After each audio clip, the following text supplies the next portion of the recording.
What is going on, party people? Good to see you. I'm Brandon Lewis. I'm founder of the Tennessee Conservative, and I hope you and your family are gearing up for a fantastic weekend. I'm going to hot foot it out of here, and I'll tell you why. I have tickets to see Alabama, one of my favorite country music bands down in Birmingham, Alabama. So I'm going to run down with some friends and try to catch them. I'm on my old country tour this summer now that we're able to get back into concerts. I've got tickets for Alabama this weekend and the Oak Ridge Boys in Bremen, Georgia next weekend. So I hope you've got a great weekend planned. It's going to be a good one for the Lewis family. If you're watching us from anywhere in the state of Tennessee, let me know in the comments section. Just plop in there. This is Susie from Palmer. This is Joe from Memphis. Wherever you're watching, let me know. We've got 7 big news stories to bring to you. And we do this Big 7, the TennCon Big 7 Weekend Digest, and we try to do this on Fridays and then post it and email it out to the list so you can kind of get an idea of what the big stories were, in my humble opinion, in our great state that come from a conservative perspective. And we got a lot of stuff shaking, a lot of stuff in the hopper. If you would like to dig into these stories in more detail, you can't get it here. I'm just going to give you the highlights, which is what some of you really want. But the dig deep reporting is going to be found at TennesseeConservativeNews.com. So please do, as we cover these stories, let me know where you're watching from and where you're tuning in to our publication from in the comments section. I'll try to give you a shout out as we go. We got Diane Fowler from Bybee, Tennessee. I don't know where Bybee is, but I'm glad that you're here. Thank you so much, Diane. And also leave your comments in the comment section about what you think about these stories as we cover them. So I'm going to get right into it. Here we go. So first big story, and I had to actually kind of trim these down because it got to where we were talking too much about one subject. But here's the first story, and I think this is probably the biggest story that we have going on in Tennessee right now, and that is House Speaker threatens legislation against school closures and masks. And here we go. House Speaker Cameron Sexton announced on Monday that he will call for a special session of the state legislature if school districts close their doors or force mask wearing during the latest wave of COVID-19. Closed circuit transmission to Cameron Sexton. I would love to have you on our program and get you in front of our roughly 32,000 conservatives through social media, email, and text. And thank you for coming. Hancock County, that's where Bobby is. Now everybody knows. That's a good thing. Thank you, Dan. A closed circuit transmission to Cameron Sexton. If you'd like to come on and talk about this, I'm telling you, the grassroots, conservatives, people that really care about what's going on in Tennessee are concerned about this stuff. Back to the story. Sexton said he will push legislation that would pave the way for a move to offer vouchers in the event that schools close, saying that remote learning had too much of a negative effect on students' achievement over the past school year. And that's absolutely true. We're going to talk about that here in a moment. He threatened similar action if school districts attempted to enforce mask mandates, even though the decision has been left primarily up to local school districts. Education Commissioner Penny Schwinn, embarrassment, stated that masks should be the decision of the local school system, but Governor Lee noted the importance of parental choice. So, I don't know. But you got Sexton saying that parents should have the ultimate choice. You got Lee noting that we should have some parents' choice, and you got Penny Schwinn saying, screw you kids, it's all about the bureaucrats and the school boards. It's not about the parents and the kids. But that's pretty much been her tune the entire time, so that does not surprise me. She has been an embarrassment, and she has done no favors to kids in Tennessee. No mask, I agree with you. She's done no favors, and we'll talk about her performance here in a moment, and you can get her report card. Next big story, conservative protesters claim threats of expulsion from future GOP events. Last Friday, and I was at this event, it was a fantastic event. Protesters gathered outside the Westin Hotel in downtown Chattanooga to protest against Governor Bill Lee, who was a speaker at the Hamilton County GOP annual Lincoln Day dinner. And this is news. I'll tell you why it's news. I can't remember in 20 years ever seeing conservatives protest a Republican governor at a Republican event. And it's not news because that just happened, but what I think it shows is that conservative primary voters are sick and tired of endless mandates, of continuing resolutions, of us being in a state of emergency from now until 3033. Like, people are just sick and tired of it. And they feel like they're not being represented, they feel like they're not being heard, and they feel like we're supposed to be the party of freedom and liberty, but we're acting like a bunch of leftist bureaucrats in many ways, and people don't like it. Back to the story, the peaceful protest against Lee was led by supporters of the Tennessee Neighbors for Liberty, whose grievances against Lee included state-funded marketing program of the COVID vaccine. I mean, if it works so well, why do you have to spend so much money promoting it? I mean, you don't have to do that with ice cream. The state doesn't have to say, hey, eat a bunch of ice cream. You know what? People just do it on their own because they've decided that's a product they want. Limiting Tennessee's liberties. That's my biggest one. I can get right on board with that protest about limiting Tennessee's liberties, and failure to deliver on many points in his 10-point contract, 10 for 10, that he made with Tennessee's on the campaign trail. And I reviewed this 10 for 10 contract during the last Big 7 reporting, and buddy, he probably wishes that thing wasn't printed anywhere, because his campaign promises he's way behind on them. Tennessee Neighbors for Liberty, A.J. Dupree, said that Arch Trimble, the chairman of the Hamilton County GOP, quote, threatened to dox us and punish us. What he said was he was going to make sure we didn't attend any other Republican events in the state. I mean, we're conservatives. We all voted for Governor Lee. So why can't, if we can't criticize him, who can? People who didn't vote for him? AJ makes a very valid point. Okay, there's going to be disagreement in the Republican Party about if we're going in a conservative direction or a liberal direction, and censoring people's speech is something that leftists do. It's not something that should be in the Republican Party. If we're going to have a real good party, then we need to make absolutely sure that we can have open and honest conversations. We don't need to be practicing cancel culture. It's a bad look. Bad look to practice cancel culture as a Republican or a conservative. Larry Linton, thank you for joining us. You should check out Larry's podcast. He does a good job. And he said, plus it's proven to be ineffective. Mask wearing is proven to be ineffective. In some cases, vaccines have had similar issues. It used to be they promised us that we wouldn't get it, and now they're just promising us that we won't die and go to the hospital if we get it. Like they keep moving, they keep moving the goalpost closer and closer and closer, so they can get a win, I guess. Moving it to the next story. Tennessee school choice support surges as government test scores hit new lows. On Monday, Governor Bill Lee and Education Commissioner Penny Schwinn released the state-level results of the spring 2021 Tennessee Comprehensive Assessment Program. You can go to TennesseeConservativeNews.com if you want to see a more in-depth report on this. And the results show that sharp declines in proficiency across all grade levels. So when you look at the report, the number of students that are mastering their subjects are usually in the single digits. The ones that are on track are like 20, 18%, 30%. So like 3/4 to 2/3 of Tennessee students are just doing abysmally. And Penny Schwinn wants to lecture us on anything. I'm sorry. If you've got a job and you're failing at your job, you need to focus on that job. Nothing else. No distractions. Focus on that job. These are terrible numbers. I can see why people want school choice. I can see. It's remarkable. And the other thing that bothers me is how willing lawmakers are in the state of Tennessee to accept terrible outcomes for our students because they're afraid of teachers' unions. I mean, they'll just accept. I mean, one day we're going to get these TCAP scores, and it's going to be like 3 people in the state of Tennessee passed, and they'll act like they should celebrate it. I think it's coming. Back to the story. Shaka Mitchell, Director of State Strategy and Advocacy for the American Federation for Children, said, quote, the time is now for our leaders to move with urgency to use innovative approaches to ensure students are performing on grade level, and leaders should listen to parents and support their ability to find the most beneficial educational settings for their children.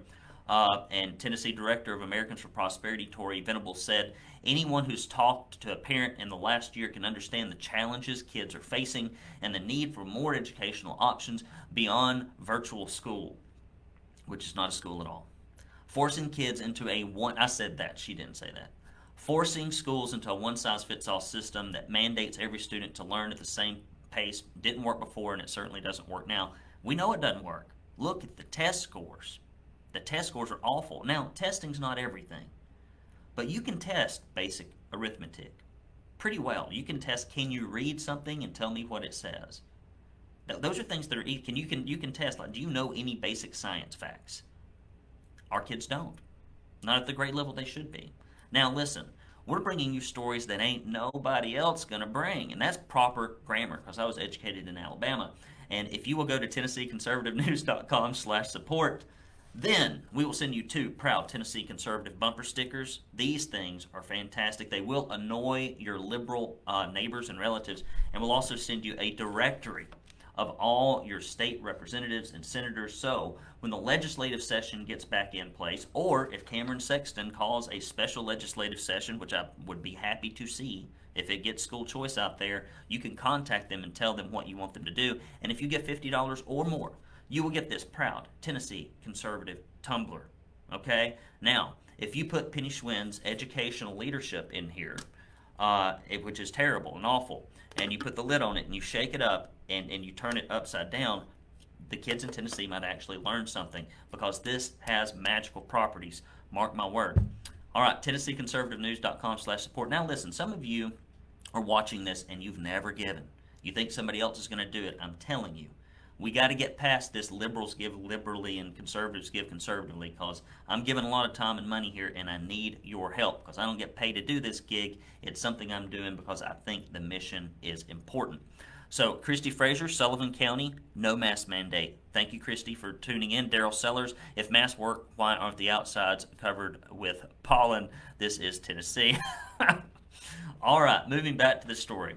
Tennessee Department of Education releases critical race theory guidelines. All right, now we got to count on Penny Schwinn to police this stuff, which is, as my friend Gary said, Gary Umble, it's like sending a fox to guard the hen house, because she's liked a lot of CRT light and equity and diversity stuff in the past. I'm sure she's just doing this because she's got this gig in Tennessee. Hopefully the legislature or the governor will get rid of this lady, because she's an embarrassment to the Republican Party. I can't believe we picked her. Of every candidate we've got out there, that's the one we picked. Tennessee Department of Education released a guidance last week regarding teaching critical race theory in schools. Under the new guidelines, only Tennessee students, parents, and teachers will be able to file official complaints about prohibited topics. These include race, white privilege, and systematic racism. Now, if you are in schools, if your kids are in schools, if your grandkids are in schools, if you are a conservative trapped in a government school trying to do your best in a bad system, if you will record anything that looks, smells like critical race theory, if you'll take pictures of curriculum and you send it to the Tennessee Conservative News, you can bet your little white, black, brown, Asian, Latino butt, whatever race you happen to be, that we will run the story. Okay? We will run the story, and we will identify them, and then we will ask, is anything being done? We will give something that would be normally buried a voice, and we'll get it out there. So we got to police this stuff, guys. The person filing the complaint, this is back to the story, must be from the district in which the allegations arose, and it has to be done within 30 days. Now, if you're not from the district or something, we can find somebody from the district. We can find somebody, rest assured, that can help you bring this case. Daryl, thank you for tuning in. Jackie, thank you so much. I appreciate you, your support. You'll support me. Look at that. Christy Fraser says, search antibody-dependent enhancement. I may do that.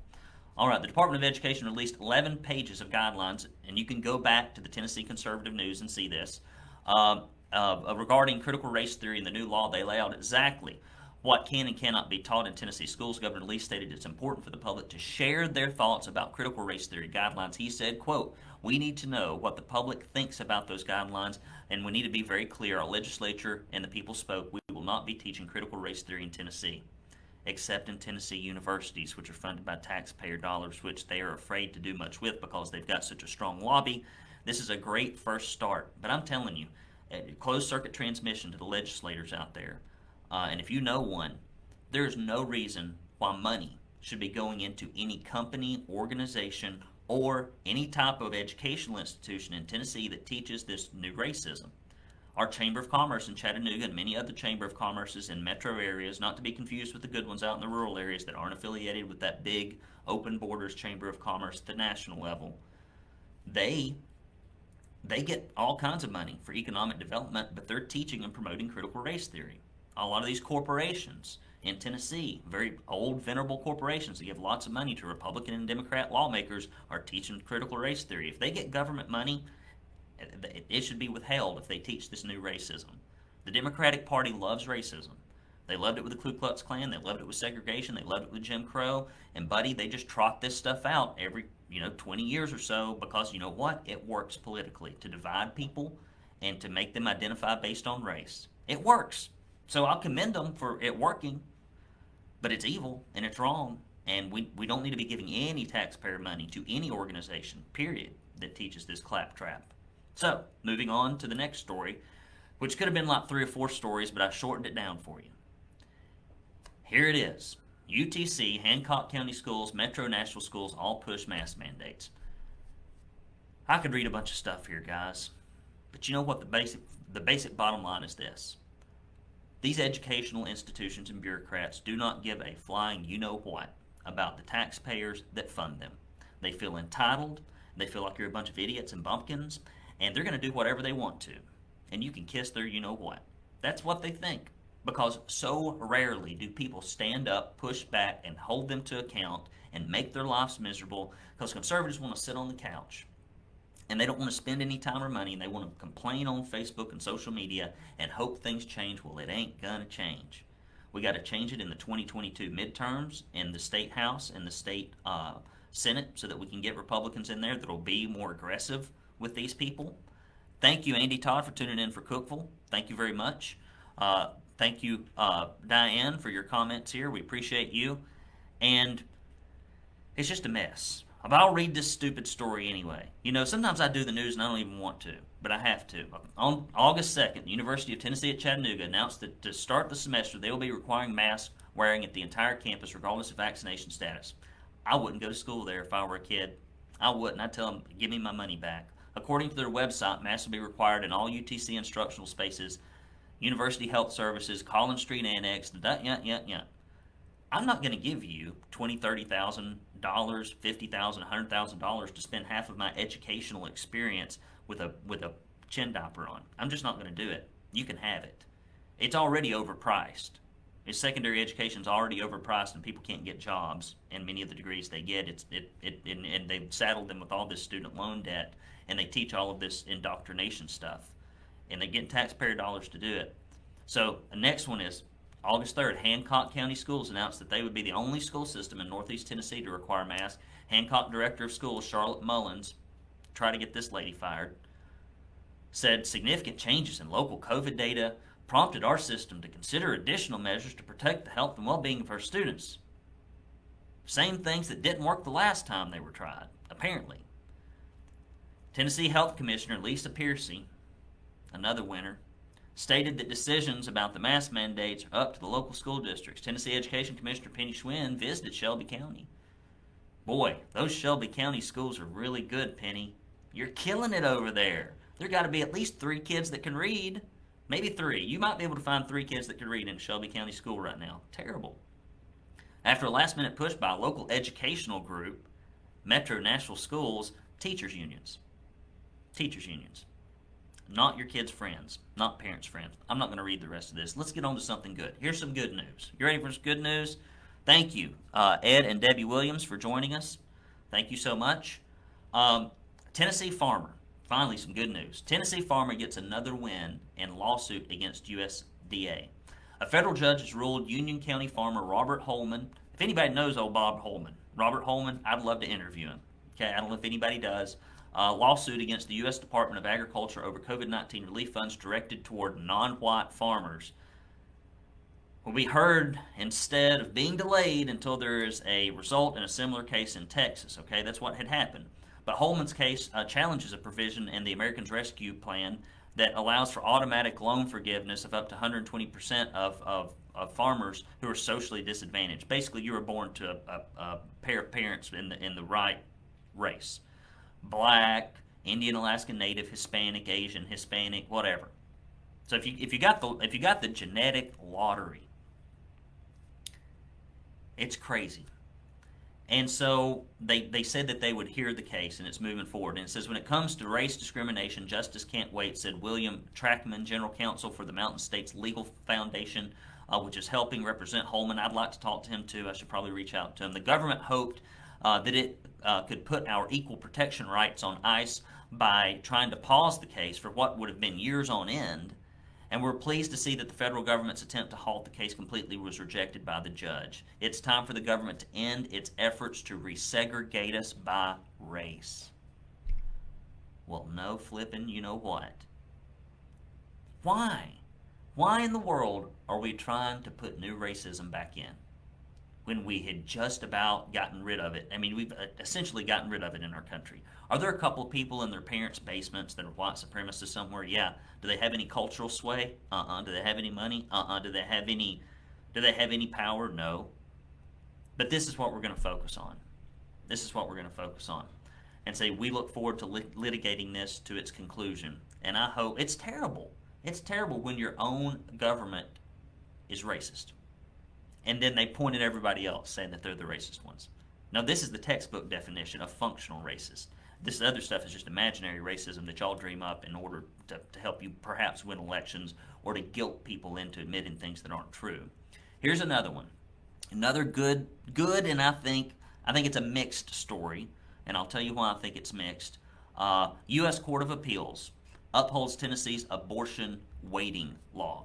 Tennessee will keep its 48-hour abortion waiting period enacted in 2015 thanks to a Thursday ruling by U.S.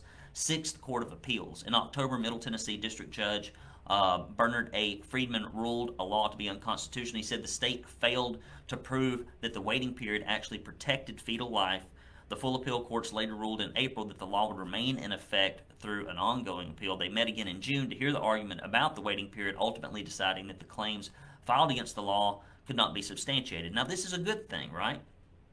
Any laws that help save life, babies, little babies, it's a good thing. Should be celebrated. But here's where, to me, it gets a little, I don't know if we should be celebrating. I mean, I think it's good that the law was upheld, but here we go. This is from the appellate court. None of the plaintiff's witnesses could name specific women who could not get an abortion because the waiting period pushed them off the cutoff date. The justices wrote, none of the witnesses could identify specific women whose medical conditions caused problems, complications, psychological, due to the waiting period. Now, here's the thing. They also noted that the number of abortions performed annually had remained steady in the 5 years that the law had been in effect. If they've remained steady, did it help? I'm a numbers guy. There's an old saying, Deming said this, who brought modern quality control to the United States, said what gets measured improves, what gets measured and reported improves exponentially. When I coach people, I say what is measured and improved and reported and incentivized creates a self-policing culture in a business. And so to me, I would hope that this would have reduced something, but it didn't. Attorney General Slattery agreed, saying the ruling was gratifying. First, the result, a law passed by representative lawmakers and signed by the governor 5 years ago, yes, 5 years ago, is constitutional. That's a good thing. It has been on the books for a long time. Second, the opinion was a reasoned analysis of the law, and they lacked the proof offered by the plaintiffs rather than a decision based on policy. So, I'm glad that the thing is constitutional, and I'm glad we're protecting the sanctity of life. I have 2 little girls. It makes me so sad to think that, that cute little children that have their whole life ahead of them can have it snuffed out. And the fact that we have a party and a movement in the United States that thinks we should have more of it. I think we're living in very evil times, and we have been for a long time. And I pray that people will have some kind of spiritual and or moral reawakening in our country so stuff like this can't get a foothold. So those are your 7 big stories. Boy, there's a lot of stuff happening. So, if you would, go to TennesseeConservativeNews.com/support. Buddy, we need your money. I'm just going to tell you right, I need your money. We got to keep the lights on. We got to pay the bills. Got to pay our reporters. Got to find subscribers. It costs money to find subscribers because I'm about the mission, and I'm about the policy, and I'm about holding Republicans accountable to be conservative and calling out leftism for what it is everywhere it is. And I'm going to keep working on this stuff. But buddy, I can't do it by myself. Okay? Can't do it by myself. Need some help. Send me some money. I'll take it. I'll spend it. I'll spend it making rhinos and left-wingers' life miserable if you will let me. I promise. Hope y'all are having a great weekend. I'm going to go listen to Randy Owens and the group Alabama and Jeff and Teddy down in Birmingham, Alabama, and maybe tip back a few cold beers. Okay, I'm a Presbyterian. I can do that. If you're Baptist, you're gonna have to hide it. You have to hide it. You have to hide it and drink in the bathroom. I'm just joking, guys. But I hope you're having a great weekend. Hope you had a good week. And if you ever hear of a news story, reach out to us directly. We'll try to chase it down if we have the resources to do it. But I appreciate all of you and your outpouring of support. I hear from a lot of you, a lot of encouragement. I know that some of you pray for our publication, and it works. It works. I know. I can feel it. So thank you so much, guys, for supporting what we do here. It's a big fight, and I can't do it without you. I'm Brandon Lewis with the Tennessee Conservative News. I'll see you next Friday for the Big 7. We got a couple big interviews coming up, too. I'm not going to say anything because as sure as I say that I got them and we're going to be able to do them, it'll fall through. So I'm going to wait. But we got some things in the hopper that I think you're going to like, and we got some big names, and we've got some Tennessee names that can actually help us with legislation. And sometimes that's more important than the star power because they're the people that actually enact the laws that we live under. So I'll see you next Friday for the TennCon Big 7. Go to TennesseeConservativeNews.com. Tell your friends about it. Tell your conservative brothers and sisters out there that we've got a publication that's fighting for us and that they need to tune in. Take care, guys. Have an awesome weekend. I'll talk to you next week, if not before. Later.